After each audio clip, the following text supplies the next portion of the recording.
Sa kabila ng mga nangyayaring kaligaligan sa mundo, nananatiling maalab po ang aming mga puso upang maipahayag po sa buong mundo ang mga dakilang gawa ng ating Panginoong Diyos.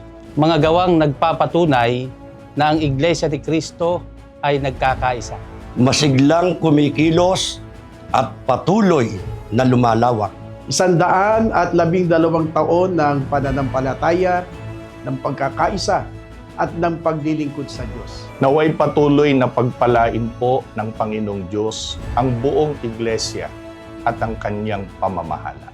Sa pagdiriwang po ng ika-112 anibersaryo ng Iglesia ni Cristo, kami pong mga ministro, mga manggagawa at aming may bahay dito po sa Distrito Eklesyastiko ng Calamba City, Laguna ay buong kagalakan na bumabati sa atin pong tagapamahalang pangkalahatan, ang kapatid na Eduardo V. Manalo, gayon din po sa ating pangalawang tagapamahalang pangkalahatan, ang kapatid na Angelo Eranio Manalo at ng lahat ng mga kapatid sa buong mundo.